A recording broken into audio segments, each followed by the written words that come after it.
It appears I took a good time to take a break from Victoria 2.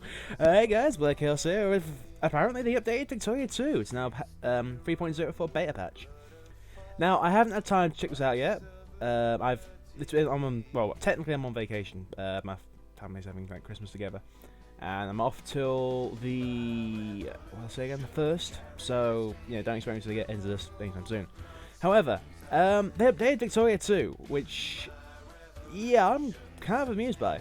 I never even knew. And apparently got Riz, Groogy, Sideburn out. Okay, I don't know who Groogy is. I know Wiz is EU4. He's the lead dev. So, but still. So what we got? Patch log. Right click and country on the map when the intersection opens diplomacy. That is a really good time saver. It's going to save me tons of time. Hey, Grey Powers in Europe now care about Christ and other continents. Okay, I've been wanting that for God knows how long. So now we're going to see stuff in involving America. That's going to be big there. Fix the bug where forming nations completely mess up diplomatic relations. Satellites. I haven't seen this myself, but I can see why that's a big thing. Because forming, let's say, Scandinavia, that would cause a big issue. Okay, all great powers in America now care about crisis in the other American continent. Well, that's kind of a big thing, because North and South America, you'd kind of presume that happens. But the thing is, there's not many crises that happen between North and South America. Most of the crises happen around Southeast Europe. Most of the Middle East, that kind of thing. Depends how much you cause issue. Effects on machine tools, tractors, nitroglycerin, disputing channels, and nations are now countrywide instead of being spread with promise. Spam. That's more time saver, because now it's just, hey, it's a new country, yay! That's going to be a lot easier though, because instead of having, say, 5% in New York City and then 5% in Washington DC, it's now 5% everywhere, I guess. Again, I haven't played it, so I don't know how these things are going to work. However, that looks like it's just a time saver. Election events now countrywide, not occur less often, about twice per election. Again, time saver, less spam. Borderless windowed mode. I've been looking for that God knows how long. I've been wanting that's a very fun one. Fix map crash when you start Victoria 2 for the first time. I've never had that happen to me.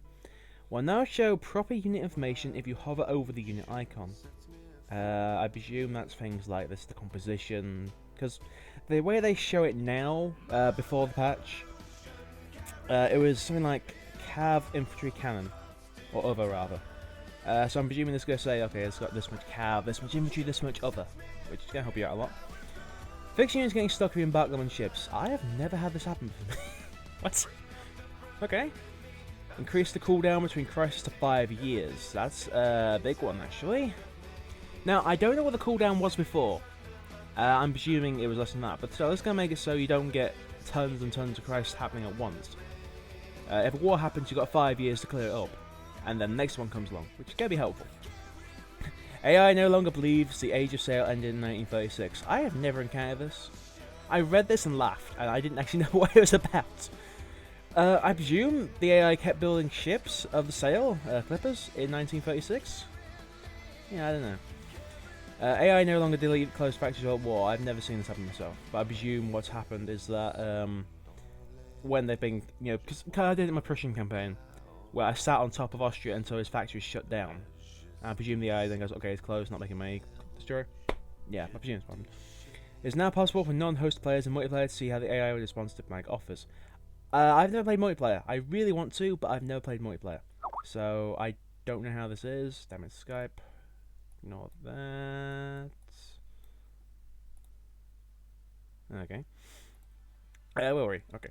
No longer possible to load an infinite number of troops onto a single ship if they happen to board at the same time. Excuse me, I'm just going to change song. Doodaloo. Let's go with that. Let's go with this one. We'll just get copyright. Okay, so, I've never played multiplayer. I kind of really want to. I've actually put on the Let's Play collab saying like I'd like to play a game with Victoria 2. Call allies will get a clear yes/no answer from allies. Yes, that is awesome. Instead of saying likely. That's actually something from EU4, I think. Right click and go to diplomacy will no longer be interpreted by the game as death for the size of crash and desktop. What? Okay, that's new. Found that one. No longer possible to load a different number of troops onto a single ship if they haven't board at the same time. I've never encountered this. Trying to get bankruptcy notifications DB, the amount of OT was significant. Okay, that is a time save. It's also going to have it so you can't just go to war for like £1, I guess. So that's kind of a big one. Can now set decisions to be ignored. Thank God. The amount of like National Banking Act, that was friggin' annoying. That was friggin' useless, and you couldn't ignore it. Yeah. And if you got other things you wanted to do, you couldn't pick them. So yeah, that's a good one to get. Sign the Geneva Convention has larger benefits. Sorry, and so a bad boy decay as a downside to evolution. Okay, now I need to check this one out. That could change the balance of the game quite a bit, because if you can't go to war as often, you're looking at expanding your miners a lot more, which means I'm going to be doing that through letting them make demands as opposed to me. Or alternatively, you just don't sign the convention and see what happens with that. I presume one of the benefits is going to be gain more prestige, or prestige over time, or that kind of thing. But so that's kind of significant, because then if they take it, if all of you took it and they didn't, you had disadvantage because you had less morale. I think the word is. Yeah, it was morale. So yeah, that's kind of a big one. National Banking Act is a decision now actually worth taking. Well, before it was lose 1 national tax, lose 1 loan interest, which, yeah, when you're at that stage of the game where you can take that, you've probably got your money worries sorted out, so you're not taking loans. Which, yeah, it's useless. Let's see what that is. I presume it's going to make your tax modifier better. National minority and political movement triggers now have correct localizations. Don't know what that means. Add split in half shortcut and unit view. There's a split detecting interiors balance unit connects. Okay, that's useful. Added World Wars. Ooh! The next level of the Great Wars, the Great War can become a world war after mass politics research on inside gains % war score. After this, old war goes off there. Ooh! That's gonna be fun! Oh! Oh, damn! I need to do America again! Oh, that looks awesome! That is gonna be fun. So, okay, Great Wars would have it cost 1/3 of the normal cost to take territory. That was it. That was literally it. Like, you got so you could take a state for 3.4, you could humiliate it for 0.7 or something like that, which was ingenious in itself. But this, if they're cutting their war goal cost down by 30%. Gelderland is, I think that's the most expensive single state in the game, and that is 74 war score. Cut that down by 30%. That's something like what, 20? Yeah, that's 24 off. No, 24? 20 something off. Just over 20 off, which is kind of big. That's gonna make Great Wars a lot more fun to do. So you can take tons of land and keep your infamy up. Fascist Siam and now called Thailand. Historical reference. Okay. Remove factory output changes depending on difficulty level. Non-standard difficulty level should now be safe to play without risking no issues. I presume the idea there was that if you played on easy or hard, they changed the factory over to a different level. So let's say like, because I play on hard, and I played on hard, and I noticed about normal. I haven't noticed any difference. So you know, probably it might have been me. Excuse me a second. Where are you? That's a good one actually. Right. A lot of this weakness might be stamped out in here. Okay. Yes, Mole Crusaders. Okay, if you didn't know, Mole Crusaders, it was like, oh, Mole Crusaders. Oh, Mole Crusaders. Okay, that is actually, again, that's less spam. Less to click. Jacobins now make democracies of Prussian constitution. Okay, that makes it... Because Jacobins make it so your nation is one step closer to a democracy. So if Jacobins fire in an empire, they go to Prussian constitution. I don't know. So that's a good one. That's a good one. Airplane elite armies no longer completely murder the strongest offensive armies when attacked. Discipline or damage reduction is reduced a lot, making them better mixed when they can support from the back line and so on. The province as well. Also reduced defense a bit. So that is more late game when airplanes come into the armies. I run balanced armies anyway. I don't rely on just airplanes. In fact, I use artillery modern planes. so it's not going to affect me. Airplanes were OP for a while. I think they still are. But then this will change things. Crisis with attacker...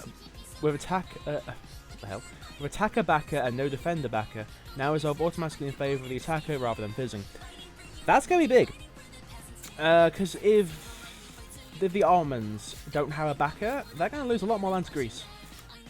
Now... Oh, I get it. It's, yeah, if you back... It's like Greece versus Ottomans. They're the ones that's kind of the first question you always see.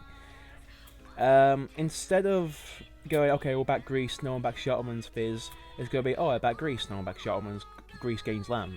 Or Greece keeps land. Lone defender backer now gets some prestige for being gutsy and stepping up even if no attackers. That's kind of just some...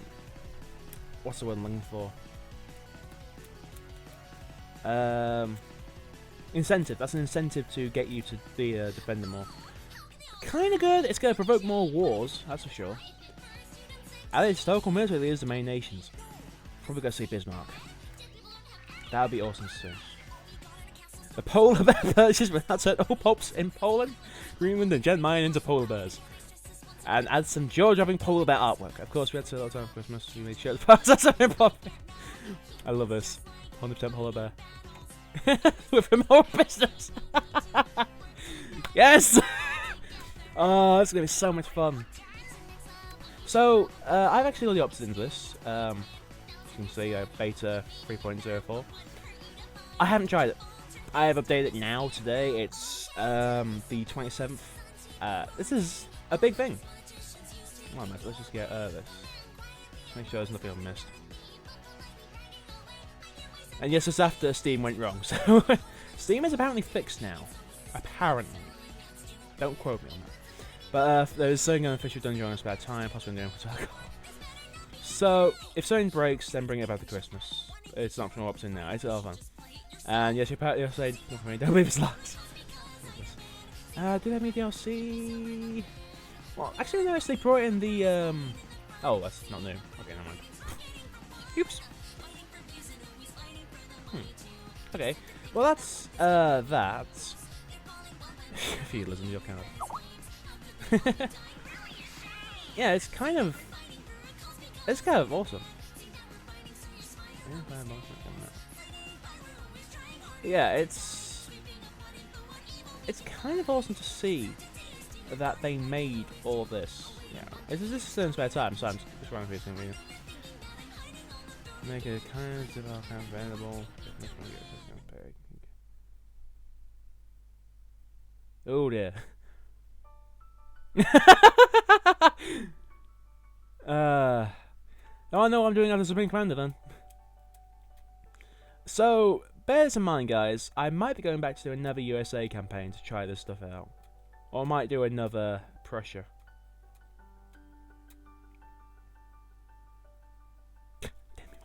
What?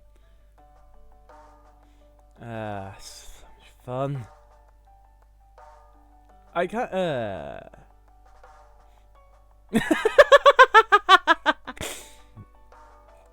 So, I'm thinking at this point, they might end up being,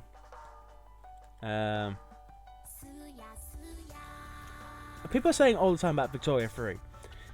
Considering how this is, I'm thinking there might be. I mean, 90 hours, really? How many hours have I got? I don't think I've got that many hours in it. Oh, I've got 54? Wow. Yeah. But still, it's kind of nice to see they are still updating the old game. Well, lads, don't let the mechanic of capitulate no fucker. So, backer. Some thousand men try going to the just gets outside. Oh.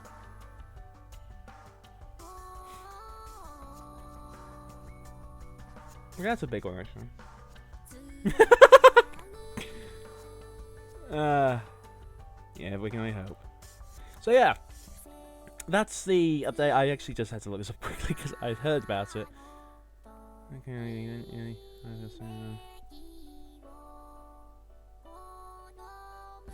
yeah.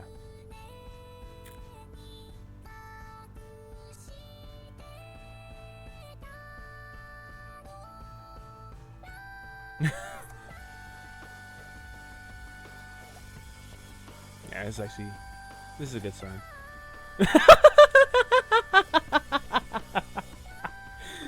Okay, so with that, I think it's safe to say, Paradox, thank you so much. I am gonna have so much fun with this, and this is gonna be fun.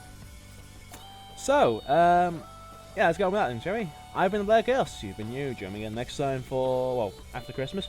Hope you enjoyed your Christmas, folks. I had fun myself. Wow. So what empire was he? I'm guessing he's not a France, is he? Oh, he's Dutch.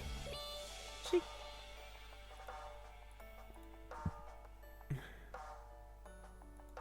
How would you tell what nations? Anyway, sorry, I'm going to nose this now. It's got to be Newfoundland. Yeah. Anyway, I've been Black Chaos. You've been you. Join me again next time for more after Christmas. I hope you enjoyed your Christmas, folks. Happy New Year. Hope you relax, you know, some refresh, that kind of thing. And here's to a Happy New Year. Ciao.